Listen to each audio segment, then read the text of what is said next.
નમસ્કાર મિત્રો, સૌ પ્રથમ તો આઈસી સુરતના તમામ હોદ્દેદારોનો ખૂબ આભારી છું કે આપના ફેમિલીના એક સભ્ય તરીકે મને સ્વીકારીને આપ મિત્રોને મળવાનો મોકો આપો છો. આજે ખૂબ સારા વિષય પર આપણે પાછા ભેગા થયા છે, જે સામાન્ય રીતે જાણવો બહુ જટિલ છે, પણ આપણે એને કાયદાની ભાષામાં નહીં પણ સરળ ભાષામાં સમજવાની કોશિશ કરીશું. અને નવી શરત અને 73 એટલે આદિવાસીની જમીન અંગેની આપણે વાતો કરીશું. ફરી એકવાર આપનો હું ઋણી છું કે આપ મિત્રોને મળવાનો મોકો મળ્યો છે. તો આજે વિષયની શરૂઆત કરીએ. આજે બે ભાગમાં છે, એક નવી શરતની જમીન અને એક આદિવાસીની જમીન. સૌ પ્રથમ તો હું મામલતદાર શ્રી વાપીનો આભારી છું કે એમણે મેસેજ દ્વારા જે ટાઇટલમાં ક્ષતિ રહી ગઈ હતી તે તરફ ધ્યાન દોર્યું છે. કારણ કે આપણા ટાઇટલમાં એમ લખ્યું છે કે મહેસૂલ ધારાની કલમ 43, પણ આ ગણોત ધારાની કલમ 43 છે.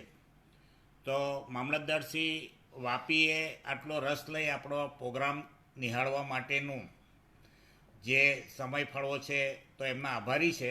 અને આપણે ટાઇટલમાં જે મહેસૂલ ધારાની તેને બદલે આપણે ગણોત ધારાની કલમ 43 એ સમજીશું. આપણે કલમ 43 ગણોત ધારાની વિચાર કરીએ તે પહેલાં એની પૂર્વ ભૂમિકા સમજીએ કે ગણોત ધારાની શરૂઆત કેવી રીતે થઈ અને શા માટે થઈ, અને આપણા ભારત દેશમાં ગણોત ધારો આપણે સૌ જાણીએ છીએ કે આપણો દેશ એક ખેતી પ્રધાન દેશ છે. આમ છતાં આપણા દેશમાં જે જમીનો ખેતીની છે તે અમુક વર્ગ પૂરતી સીમિત હતી, અને વર્ષોથી એના કારણે શું છે કે નાના મોટા રજવાડાઓ, પછી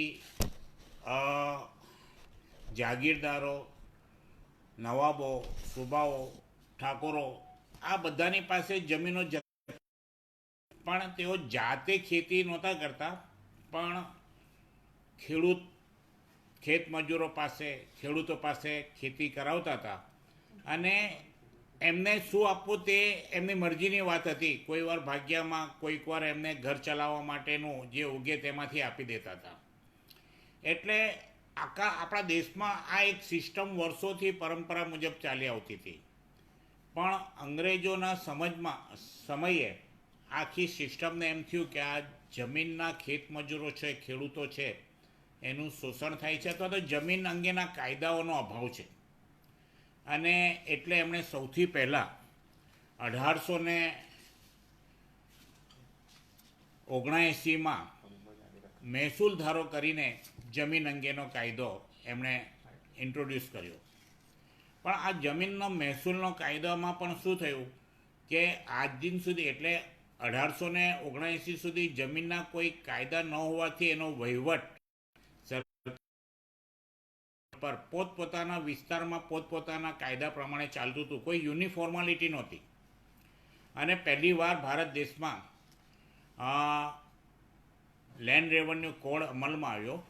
પણ એનું મુખ્ય જોગવાઈ હતી કે જમીનનો વહીવટ કેવી રીતે કરવો, એના અધિકારીઓ કોણ હોઈ શકે, એના અધિકારીઓની નિમણૂક કેમ કરવી, એ અધિકારીઓની ફરજ અને જવાબદારી શું છે, અને જમીનનો જે વહીવટ છે કે જમીન પડતર ન રહે, જમીન પડતર હોય તે કોઈને બીજાને ગ્રાન્ટ કરી આપવી, જમીનનું મહેસૂલ ઉઘરાવવું, એના પર વધારે કોન્સન્ટ્રેટ હતું.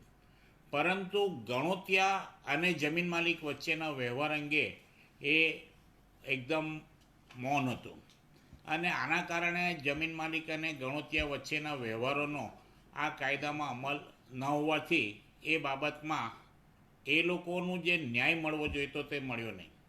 ત્યાર પછી બીજો જમીનનો કાયદો આપણા ત્યાં ઇન્ટ્રોડ્યુસ થયો તે ટ્રાન્સફર ઓફ પ્રોપર્ટીઝ એક્ટ, મિલકત તબદીલી અધિનિયમ, એ કાયદો 1882માં આવ્યો.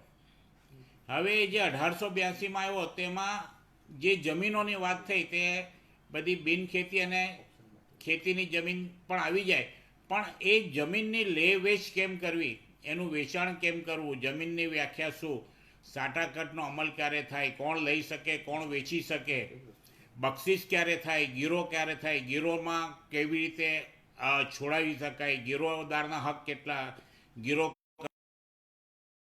એવી રીતે એમાં મુખ્યત્વે જમીનનું વેચાણ, જમીનનું ગીરો અને બક્ષિસ અંગેની બહુ મોટી જોગવાઈઓ હતી. અને એ ઉપરાંત ભાડાપટ્ટાની જોગવાઈઓ હતી, લીઝની જોગવાઈ હતી. પણ એમાં પણ ખેતીની જમીનના લીઝની જોગવાઈઓ નહોતી. એટલે ફરી ત્યાં પણ એ ટ્રાન્સફર ઓફ પ્રોપર્ટીઝ એક્ટમાં પણ ગણોતિયા અને જમીન માલિક વચ્ચેના જે વ્યવહાર હતા તેનો કોઈક અમલમાં આવ્યો નહીં. અને આના કારણે એવું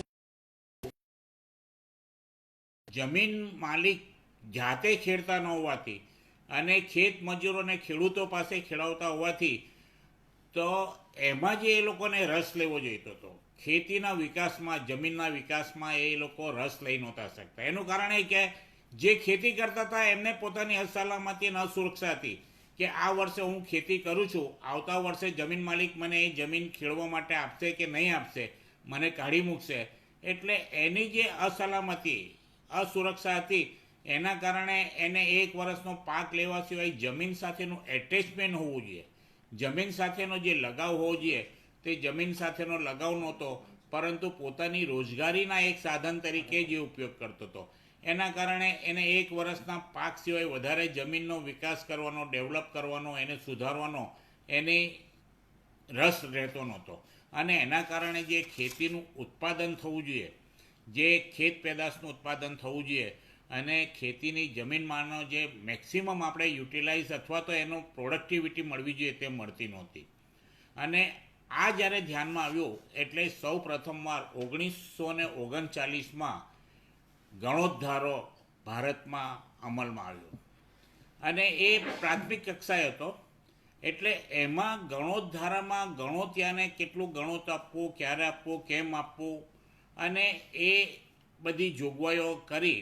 પણ ગણોતિયાને માટે જે કે એકવાર ગણોતિયો ખેતી કરે પછી એ ગણોતિયાને કોઈ કાયદેસર કાઢી ન શકે, એના હકો જળવાઈ રહે અને ખેતીની જે પેદાશ છે અને જે ખેતીની જમીનનો જે વિકાસ થવો જોઈએ તે એમણે એમાં પૂરતું ધ્યાન એ કાયદામાં હતું નહીં.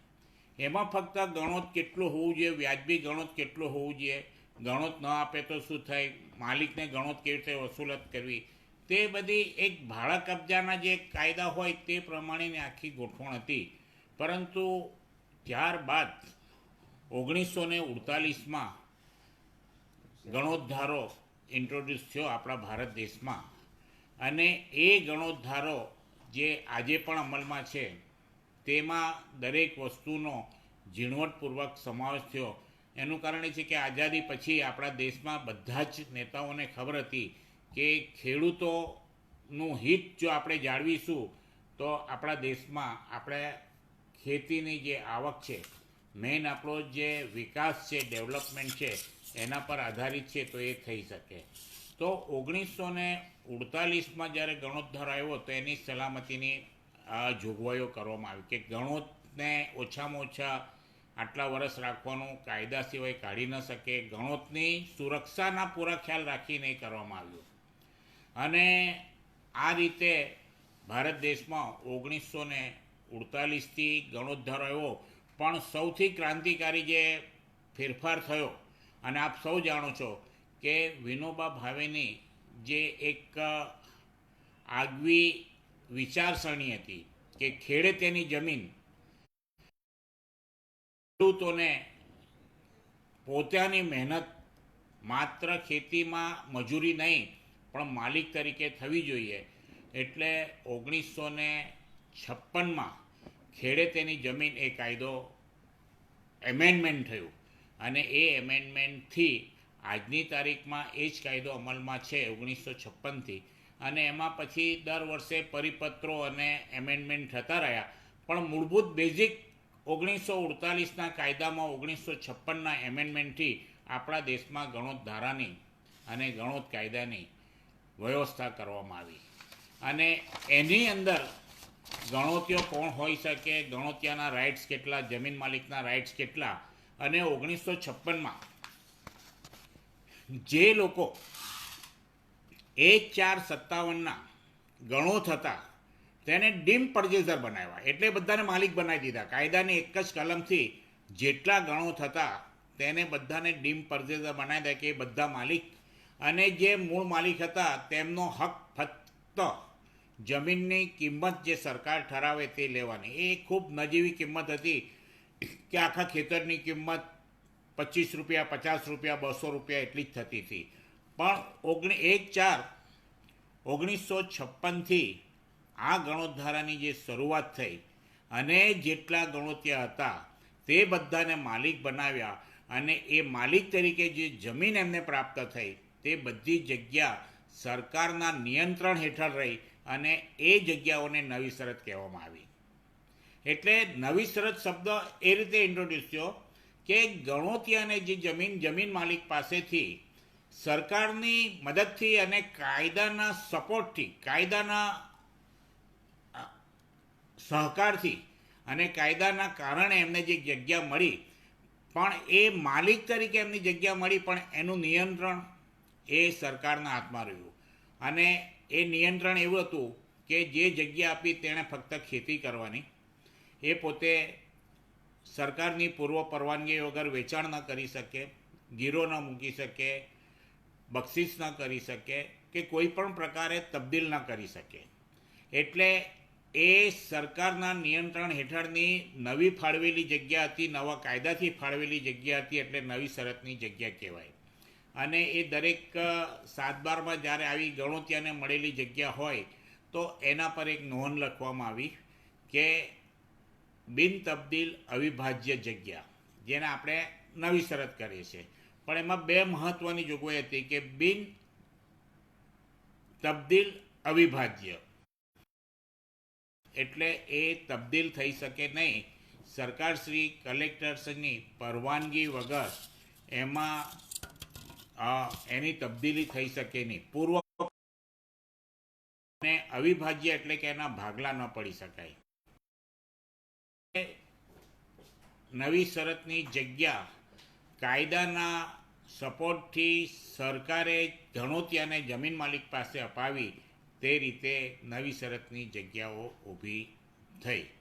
અને દરેક જેવી આવી ગણોતિયાની જગ્યા મળી એની 7/12માં ઉપર ક્યાં તો નવી શરત લખ્યું હોય, ક્યાં તો બિન તબદીલ અવિભાજ્ય લખ્યું હોય, ક્યાં તો પ્રસપ લખ્યું હોય. પ્રસપ એટલે પ્રતિબંધિત સત્તા પ્રકાર. આમ એક જ કાયદા હેઠળ બધાને ગ્રાન્ટ થયેલી જગ્યા હોય, પરંતુ એના નામ જુદી જુદી 7/12